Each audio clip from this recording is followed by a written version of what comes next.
प्रभु यीशु मसीह के मधुर और पवित्र नाम में एक बार फिर मैं अपने सभी श्रोतागणों के सामने उपस्थित हूँ। मैं पास्टर PM लाल आपका सबका स्वागत करता हूँ इस इट इज़ रिटन प्रोग्राम में, जो एल्डर जॉन ब्रडशॉ के द्वारा जो है वो तैयार किए गए संदेशों के ऊपर आधारित है। आज का हमारा विषय है how to avoid the mark of the beast. हम उस पशु के छाप से अपने आप को कैसे बचाएं। आइए इससे पहले कि हम इस संदेश में जाएं, प्रभु से छोटी प्रार्थना करें। हमारे दयालु करुणामय प्रभु, हम तेरा धन्यवाद देते हैं, तेरी स्तुति करते हैं। तूने हमें यह अवसर दिया ताकि हम तेरे इन भेदों को समझने में अपना मन लगाएं। अपने पवित्र आत्मा से हमारी अगुवाई कर, हमारे श्रोतागणों के साथ हो प्रभु। उनको भी अपनी बुद्धि अपने पवित्र आत्मा से परिपूर्ण करना, ताकि जब ये शब्द उनके कानों तक पहुँचे, स्वर्गीय पिता उनके जीवनों को, उनके हृदयों को छूने वाले हो सकें। प्रभु यीशु के नाम से ये विनती मांगते हैं, आमीन। आज जब हम इस संसार के ऊपर ध्यान देते हैं, चारों तरफ इस संसार में परेशानियां, दुख, मुसीबत, बीमारियां, जगह जगह अकाल, भूई डोल, मारपीट, धोखे, भ्रष्टाचार, एक दूसरे के प्रति सद्भावना ना होना, प्रेम का धीरे धीरे इस पृथ्वी से उठते चले जाना। जब हम ये सब कुछ इस संसार में आज देखते हैं प्रिय भाई बहन, तो हम इस बात के ऊपर सोचने पर मजबूर हो जाते हैं कि आज जहां हम हैं, हम कैसे पहुंचे। क्योंकि परमेश्वर का वचन जब हम देखते हैं तो हमें पता चलता है कि आरंभ में परमेश्वर ने मनुष्य को ऐसा नहीं बनाया था। आरंभ में परमेश्वर ने इस संसार को ऐसा नहीं बनाया था। आरंभ में यह संसार आनंद, खुशी, प्रेम से भरा हुआ था। आरंभ में इस संसार में ना मृत्यु थी। आरंभ में इस संसार में ना रोना था, ना विलाप करना था, ना धोखे थे, ना भूई डोल थे, ना अकाल थे, ना लोगों के बीच में जो है वो भूख प्यास की कमी थी। हर एक चीज परमेश्वर ने बहुतायत से अपने लोगों के लिए जो है वो मुहैया की थी। पर आज जिस परिस्थिति में हम पहुंच गए हैं प्रिय भाई बहन, क्या आप सोचते हैं कि आज आप यहां पर क्यों हैं? ये सब कहां से शुरू हुआ और ये कैसे आज अब हो गया? हम जानते हैं कि लूसीफर ने, जो एक स्वर्गदूतों में से एक महान स्वर्गदूत था, जिसको परमेश्वर ने स्वर्गीय भवन में बनाया और उसको हर तरह की बुद्धि, प्रवीणता और ज्ञान उसको दिया था, उसने स्वर्ग में जो है वो विद्रोह किया। ये एक आदर्श स्वर्गदूत के रूप में बनाया गया था प्रिय भाई बहन। क्या परमेश्वर ने उसे गलत ठहराया था या गलत बनाया था? क्या उसने लूसीफर के दिल में विद्रोह के बीज बोए थे जिससे वो विद्रोही बना? बहुत सारे प्रश्न, बहुत सारे क्वेश्चन आज हमारे दिमाग में जो है वो घूमते हैं और उनका उत्तर हम संसार में पाने की कोशिश करते हैं। किसी ने कहा है कि गूगल जो है वो दुनिया के हर सवाल का जवाब है प्रिय भाई बहन, लेकिन आज गूगल के पास भी कुछ ऐसे प्रश्न हैं जिनका जवाब नहीं है, और वो जवाब सिर्फ हमें पवित्र शास्त्र बाइबल में जो है वो हमको मिलता है। यशायाह की पुस्तक उसका 14वां अध्याय उसके 12 से 14 वचन में यहां पर लिखता है, परमेश्वर कहता है लूसीफर के विषय में, हे भोर के चमकने वाले तारे, तू क्यों कर आकाश से पृथ्वी पर गिरा दिया गया? तू जो जाति जाति को हरा देता था, तू अब कैसे काटकर भूमि पर गिरा दिया गया है? तू मन में तो कहता था कि मैं स्वर्ग से ऊपर चढ़ूंगा, अब मैं अपने सिंहासन को परमेश्वर के तारागण से भी ऊंचा, अधिक ऊंचा बनाऊंगा, और मैं उत्तर की शोर पर सभा के पर्वत पर विराजमान हूंगा। मैं मेघों से भी ऊंचे ऊंचे स्थानों के ऊपर चढ़ूंगा, मैं परम प्रधान के तुल्य हो जाऊंगा। तो ये वचन जो यहाँ पर प्रकाश यशायाह की पुस्तक में यशायाह ने जो है वो लिखे हैं, ये वचन हमें बताते हैं कि ये समस्या और ये संकट और ये दुख जो इस संसार में पाए जाते हैं प्रिय भाई बहन, ये कहां से आरंभ हुए। ये लूसीफर से आरंभ हुए। परमेश्वर ने जब मनुष्य को बनाया था, परमेश्वर ने इस संसार के प्राणियों को जब बनाया था, स्वर्गदूतों को जब बनाया था, उन सब को परमेश्वर ने जो है अपनी इच्छा से चुन लेने की जो है वो समझ और ज्ञान और अधिकार जो प्रभु ने उनको दिया था। लेकिन उस अधिकार का लूसीफर ने जो है गलत इस्तेमाल किया और उसके अंदर सबसे बड़ी बीमारी जो पैदा हुई वो मैं उसके अंदर पैदा हुई। और यदि आप देखते हैं कि इन 2-3 आयतों दो पदस्थल में यहां पर मैं शब्द जो है वो 4 बार उसने रिपीट कर दिया है। 4 बार उसने रिपीट कर दिया। उसने कहा मैं स्वर्ग के ऊपर चढ़ूंगा, मैं अपना सिंहासन जो है वो परमेश्वर के तारागण से भी अधिक ऊंचा करूंगा। और वह कहता मैं मेघों के पर्वतों के ऊंचे ऊंचे स्थानों के ऊपर चढ़ूंगा और मैं परम प्रधान के तुल्य हो जाऊंगा। I is the great problem dear friends. मैं जो है वो दुनिया में सबसे बड़ी प्रॉब्लम है और मैं से ही इस संसार की सारी मुसीबतें, सारे संकट इस दुनिया के जो है वो आरंभ हुए हैं। लेकिन परमेश्वर ने आरंभ में ऐसा जो है वो नहीं बनाया था। परमेश्वर ने आरंभ में मनुष्य को आनंद दिया था, खुशी दी थी, अपना मोहब्बत दिया था, प्यार दिया था, जिंदगी दी थी। लेकिन इंसान इस मैं के चक्कर में पड़कर प्रिय भाई बहन परमेश्वर के प्रेम से अलग हुआ और वो अपनी बुराइयों में और अपने पापों में पड़कर और अपने सेल्फ में आकर वो परमेश्वर के विरुद्ध खड़ा हुआ और उसने अपने आप को परमेश्वर के बराबर बनाने की जब वो कोशिश की। और उसने ये सोचा कि जिस तरीके से सारा संसार परमेश्वर की आराधना करता है वैसे ही एक दिन मेरी भी आराधना और मेरी भी पूजा जब होनी चाहिए। प्रकाशित वाक्य 12 अध्याय में लिखता है, कहता कि जब लूसीफर ने परमेश्वर के भवन में विरोध किया तब स्वर्ग में जो है वो लड़ाई हुई। एक लड़ाई का वर्णन जो पाया जाता है और उसमें लिखता है फिर स्वर्ग पर लड़ाई हुई और मीकाएल और उसके दूत अजगर से लड़ने को निकले और अजगर और उसके दूतों से लड़े, परंतु वे प्रबल न हुए और स्वर्ग में उनके लिए फिर जगह न रही। और वह बड़ा अजगर अर्थात वही पुराना सांप जो इब्लीस और शैतान कहलाता है और सारे संसार का भरमाने वाला है, पृथ्वी पर गिरा दिया गया और उसके दूत उसके साथ गिरा दिए गए। मेरे प्रिय भाई बहन, भलाई और बुराई कभी एक साथ रह नहीं सकती, अंधकार और ज्योति कभी एक साथ रह नहीं सकती, धर्म और अधर्म कभी एक साथ रह नहीं सकता।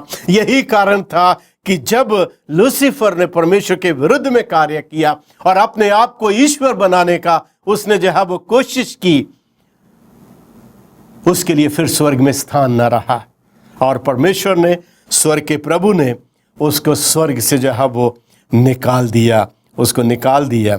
और लिखता है, कहता कि ये जितने भी कार्य हुए प्रिय भाई बहन, इनके लिए परमेश्वर स्वयं किसी भी बात में जो है वो जिम्मेवार नहीं था। यदि परमेश्वर की कुछ गलती थी, यदि परमेश्वर के कुछ जो है वो परमेश्वर की तरफ से कुछ आता, तो वो ये था कि उसने मनुष्य को अपनी इच्छा और स्वयं चुन लेने का अधिकार उसने दिया और उस अधिकार का प्रिय भाई बहन मिसयूज किया गया, उस अधिकार का मिसयूज किया गया। आज हम सीख रहे हैं कि उस पशु की छाप से हम कैसे अपने आप को बचा सकते हैं और वो पशु की छाप जो वो क्या है। आइए हम देखें प्रकाशित वाक्य की बुक उसका 14वां अध्याय उसके 6 से जो है वो 10 पद तक। यहां पर लिखता है, फिर मैंने एक और स्वर्गदूत को आकाश के बीच में उड़ते हुए देखा जिसके पास पृथ्वी पर के रहने वालों की हर एक जाति और कुल और भाषा और लोगों को सुनाने के लिए सनातन सुसमाचार था। और उसने बड़े शब्द से कहा, परमेश्वर से डरो और उसकी महिमा करो, क्योंकि उसके न्याय करने का समय आ पहुंचा है, और उसका भजन करो जिसने स्वर्ग और पृथ्वी, समुद्र और जल के सोते बनाए हैं। 8वें वचन में लिखता है, फिर इसके बाद रेवलेशन चैप्टर 14 वर्स 6 to 10, फिर इसके बाद एक और दूसरा स्वर्गदूत ये कहता हुआ आया कि गिर पड़ा बड़ा बाबुल, गिर पड़ा जिसने अपने व्यभिचार की कोप में मदिरा सारी जातियों को पिलाई है। वर्स 9, फिर इनके बाद एक और स्वर्गदूत बड़े शब्द से यह कहते हुए आया कि जो कोई उस पशु और उसकी मूरत की पूजा करे और अपने माथे या अपने हाथ पर उसकी छाप ले, तो वह परमेश्वर के प्रकोप की निरी मदिरा जो उसके क्रोध के कटोरे में डाली गई है पिएगा और पवित्र स्वर्गदूतों के सामने और मेमने के सामने आग और गंधक की पीड़ा में पड़ेगा। प्रिय भाई बहन, ये तीन स्वर्गदूतों का संदेश है। पहले स्वर्गदूत के संदेश में परमेश्वर एक वार्निंग देता है, एक चेतावनी देता है। दूसरे संदेश में उस चेतावनी का परिणाम क्या निकलता है वो बताता है। और तीसरे संदेश में उस वार्निंग और उससे हम अपने आप को बचा के रखें उसका संदेश जब वो हमको देता है। परमेश्वर ने सेवंथ एडवेंटिस्ट चर्च को, मुझे और आपको परमेश्वर ने इसलिए चुना है, इसलिए उसने बुलाया है। एक मुहिम उसने दी है हमको, एक आंदोलन उसने दिया, एक ललकार हमको दी है कि हम इन चेतावनियों को संसार के कोने कोने तक पहुंचाएं। लोग इस चेतावनियों को समझे, जाने और उस पशु की छाप से और उसके चिन्ह से अपने आप को बचाएं, ताकि वो प्रभु यीशु मसीह के जीवन में जो है वो प्रवेश कर सकें। My dear friends, you are given great task. आपको स्वर्ग के परमेश्वर ने बहुत बड़ा अधिकार दिया है, बहुत बड़ा आपको जब वो काम प्रभु ने दिया है, उस काम को हमें अपने लिए बनाना जरूरी है। पहले स्वर्गदूत में परमेश्वर कहता है और उसका भजन करो जिसने स्वर्ग और पृथ्वी, समुद्र और जल के सोते बनाए हैं। इन अदर वर्ड्स, यहां पर यह कहता है दूसरे शब्दों में कि तुम अपने सृष्टिकर्ता ईश्वर की आराधना करो। और सृष्टिकर्ता ईश्वर जिसकी हम आराधना करते हैं, ये वही ईश्वर है। हमें कैसे पता चलता है? हमें कैसे पता चलता है कि हम उसी ईश्वर के अधिकार में हैं? तो यहां पर प्रिय भाई बहन, स्पष्ट ना लिखते हुए परमेश्वर यहां पर चिन्ह देता है सैबत का, प्रभु के पवित्र दिन का, जो परमेश्वर का अधिकार चिन्ह है, जो बताता है कि वो स्वर्ग का परमेश्वर हमारा सृष्टि करता है, उसने हमें पैदा किया है, उसने हमें जीवन दिया है और वो हमें संभालता और हमारी रक्षा करता और अपनी महिमा के अनुसार हमको ढालता चला जाता है। सैबत परमेश्वर के अधिकार का चिन्ह है और उसके अपोजिट शैतान का भी एक चिन्ह है, जिसके विषय में हम पहले अपने संदेशों में बातचीत कर चुके हैं। शैतान के अधिकार का चिन्ह वो है जो सैबत को बदल कर उसने स्थापित किया, उसने कायम किया है। दानियेल की पुस्तक उसका 7वां अध्याय उसकी 25-26 वचन में लिखता है, कहता कि वो समयों और कालों को बदल देने की और व्यवस्था को बदल देने की कोशिश करेगा। और ना सिर्फ उसने कोशिश की, परंतु उसने बदल भी दिया, उसको बदल भी दिया। और बदल कर आज भी वो बड़े दावे के साथ ये पशु इस बात का कहता है कि ये हमारा अधिकार है। संसार के जितने भी मसीही हैं, संसार की जितनी भी चर्चेस हैं, उन सब चर्चेस को उस पशु का चैलेंज है कि आप साबित करो बाइबल से कि परमेश्वर का आराधना का दिन जो है वो सैबत ना होकर वो रविवार है। और यदि तुम साबित नहीं कर सकते तो तुम जो है वो हमारे बदले हुए दिन को जो है वो सम्मान देते हो, हमें सम्मान देते हो। प्रिय भाई बहन, क्या आप मनुष्य के बनाए हुए नियमों को सम्मान देंगे या परमेश्वर के बनाए हुए नियमों को सम्मान देंगे? ये आपको चुनना पड़ेगा। उस पशु के चिन्ह, उसके निशान को समझने के लिए हमें जो है वो कुछ कुंडियां चाहिए, कुछ चाबियां चाहिए, जिनके ऊपर हम बातचीत करेंगे। तो यहां पर लिखता है कि इसके लिए जो पहली कुंजी जो है वो ये है, पहली कुंजी ये है कि हम एक शक्तिशाली, एक ताकतवर जो है वो एक क्या कहना चाहिए, एक राजा या एक राजकुमार के साथ, जो अंधकार का राजकुमार है, हमारी लड़ाई, हमारा संघर्ष है वो उसके साथ है, उसके साथ सामना है। जैसे दानियेल की पुस्तक में दानियेल का सामना नबूकदनेस्सर राजा के साथ था। और दूसरा जो पॉइंट यह है कि यहां पर हम एक बदली हुई व्यवस्था के साथ जो है वो डील कर रहे हैं। एक ऐसे नियम जो बदल दिए गए हैं, जो परमेश्वर के पवित्र नियमों को बदल कर जो है एक नया सिस्टम जो है वो आरंभ कर दिया गया है। हम उसके साथ जो है वो चल रहे हैं। आपको मालूम दानियेल की पुस्तक में दानियल उसके दूसरे अध्याय में खुदा ने नबूकदनेस्सर को दर्शन दिया था, एक मूर्ति का जो जिसका सिर सोने का और उसकी हाथ और चांदी जो है वो हाथ और छाती उसकी चांदी की थी, उसका पेट और उसकी जांघें जो थी वो पीतल की थी, और उसके टांगे उसकी लोहे की थी और पैर उसके लोहे और मिट्टी से बने थे। दानियल ने जब उसका जो है वो अर्थ जो है नबूकदनेस्सर को बताया, तो उस अर्थ में दानियल ने उसको बताया कि तेरे राज्य के बाद फिर दोबारा राज्य जो है वो दुनिया में कायम होंगे, और तेरे राज्य के बाद एक के बाद एक के बाद एक राज्य आता चला जाएगा। प्रिय भाई बहन, उस टाइम तो नबूकदनेस्सर ने एक्सेप्ट कर लिया कि स्वर्ग का परमेश्वर ही सच्चा प्रभु है। लेकिन जैसे जैसे समय निकलता गया, शैतान उसके दिमाग के ऊपर हावी होता चला गया, और तीसरे अध्याय में जाकर नबूकदनेस्सर राजा ने उस परमेश्वर के बनाई हुई योजना, परमेश्वर के दिखाए हुए दर्शन को पलटकर उसने पूरी की पूरी मूर्त जो है वो अपनी सोने की उसने बना दी, और बनाकर वो कहता है सारे संसार के राजाओं को, प्रधानों को, अधिकारियों को बुलाकर कहता है कि तुम आओ और मेरी सोने की खड़ी कराई हुई मूर्त को सम्मान दो, उसकी पूजा करो।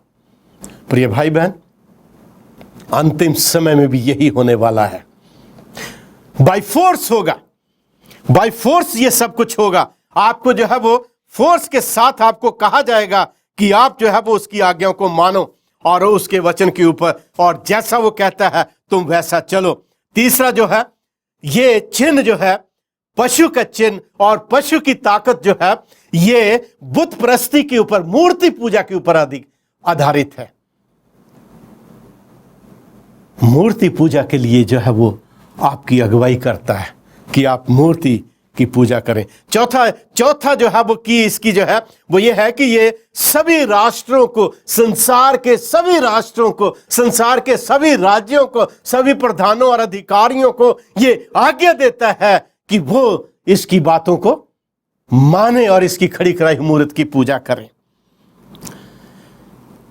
और पांचवा पॉइंट जो है वो ये है कि लोग राष्ट्रपति पुनरुत्थान की भावना से, और लोग जो है उस टाइम पे एक राष्ट्रीय भावना से प्रेरित होकर भर जाते हैं, और भर कर जो है उसके पीछे चलने लगते और उसकी बातों को मानने लगते हैं।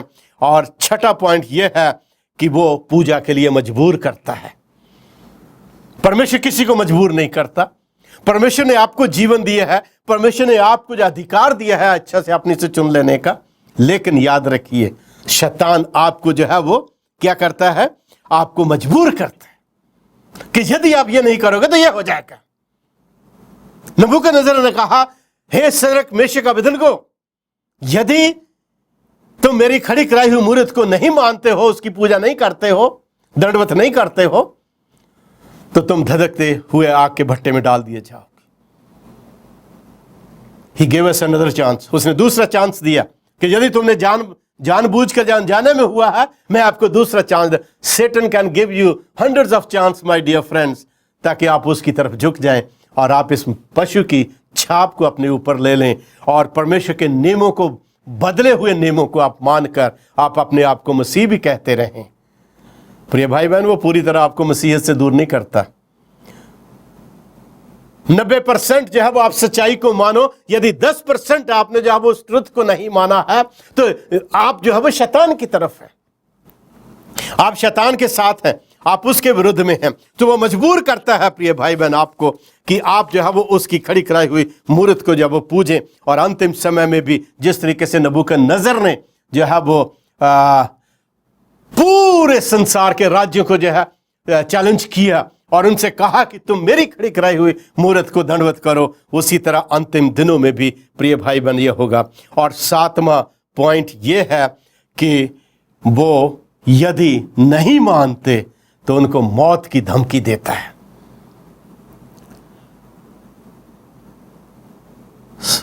जब नबूकदनेस्सर ने सदरक मेशक और अबेदनगो को यह कहा कि मैं तुम्हें दोबारा चांस देता हूं, उन्होंने कहा, हे राजा, टाइम वेस्ट करने की जरूरत नहीं है, हमें मालूम है हमें क्या करना है, हमने पूरी तरह सोच रखा है, हम जो है वो तेरी खड़ी कराई हुई मूर्त की पूजा नहीं करेंगे, क्योंकि हमारे स्वर्गीय पिता ने हमसे कहा है कि मेरे सिवा कोई दूसरा तुम्हारा ईश्वर ना हो, और तुम किसी भी मूर्त की पूजा मत करना, ना तो आकाश की, ना इस पृथ्वी की, ना जो है वो पृथ्वी के पाताल की। राजा गुस्से से भर जाता प्रिय भाई बहन, उनको आग के भट्टे में डाल देता है। जब उनको आग के भट्टे में डाल दिया जाता है, क्या नतीजा निकलता है? जिन रस्सियों से वो बांधे हुए डाले गए थे, वो रस्सियां जल गई, उनको और ज्यादा उन आग के अंदर वो स्वतंत्र हो गए। और राजा जब देखता है, कह रहा आग में कितने लोग डाले? कि हमने तो 3 डाले, पर मैं तो 4 लोग देख रहा हूं, और चौथा परमेश्वर के पुत्र के समान है।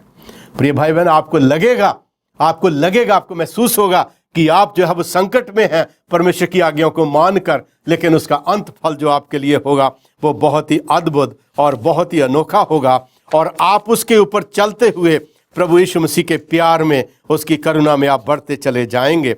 अंतिम समय में प्रिय भाई बहन, बाइबल में लिखता है, अंतिम समय में भी जिस तरीके से नबूकदनेस्सर ने मूरत खड़ी कराई और लोगों को फोर्स किया उसको मानने के लिए, इसी तरह प्रकाशित वाक्य की पुस्तक 13वां अध्याय उसके 15 से 18 वचन में भी जो है वो ऐसा ही मूरत, ऐसा ही माहौल, ऐसा ही वातावरण फिर दोबारा जो वो क्रिएट होने वाला है।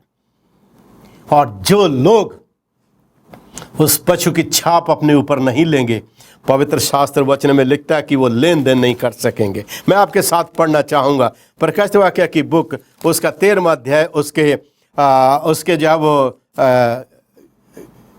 15वें वचन से। यहां लिखता है, उसे उस पशु की मूरत में प्राण डालने का अधिकार दिया गया। यहां पर 2 पशुओं का वर्णन है प्रिय भाई बहन, 2 पशु हैं। एक तो 13 अध्याय के पहले पद में जिक्र आता है, और दूसरा पशु जो है वो 13 अध्याय प्रकाशित वाक्य बुक ऑफ रेवलेशन चैप्टर 13 उसका 11 में दूसरे पशु का जो वो वर्णन आता है।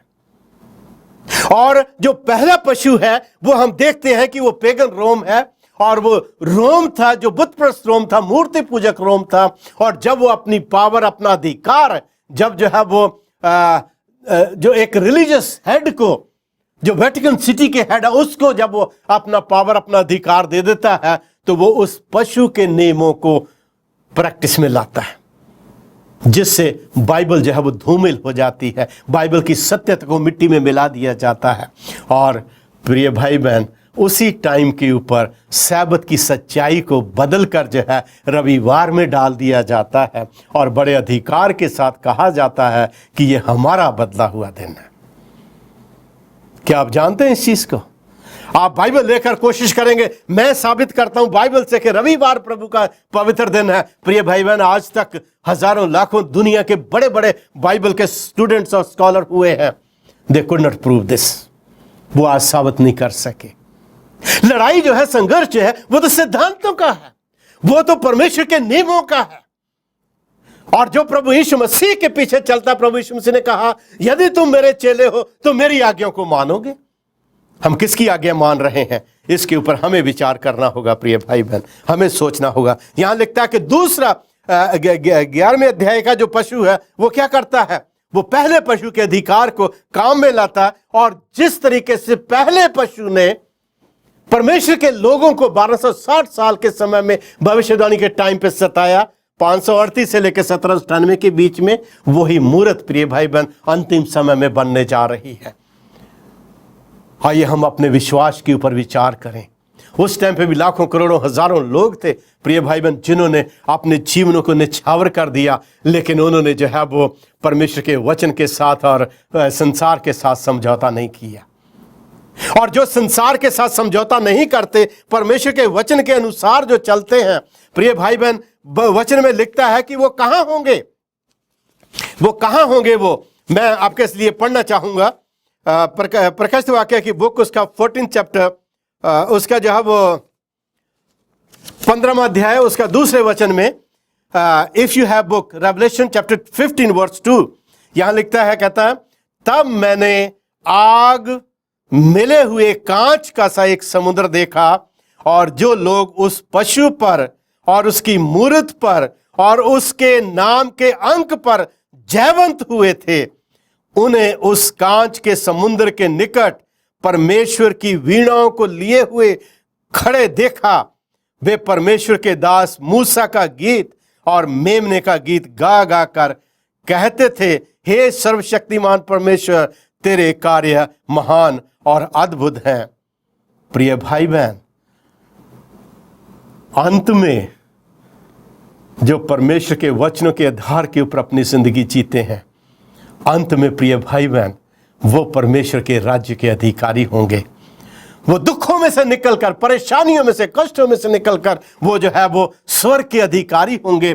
और जो लोग प्रिय भाई बहन जिन्होंने पशु की छाप को अपने ऊपर लिया, जिन्होंने जहां रविवार ये नियम में विश्वास किया, जिन्होंने मूर्तियों की पूजा की, जिन्होंने प्रभु के वचन के ऊपर ध्यान नहीं दिया, परमेश्वर के अनुग्रह की आत्मा को जिन्होंने पांव के नीचे रौंदा, मैं आपको गारंटी देता हूं प्रिय भाई बहन, जब प्रभु यीशु मसीह आसमानी बादलों के ऊपर आएंगे, book of Revelation chapter 6 verse 14 onward, उसमें लिखता है, कहता है कि वो पहाड़ों गुफाओं से कहेंगे, हम पर गिर पड़ो, हमें उस मेमने के क्रोध से बचा लो जो सिंहासन के ऊपर बैठा है। डू यू थिंक पहाड़ और गुफाएं उस टाइम पे उनको बचा सकेंगी?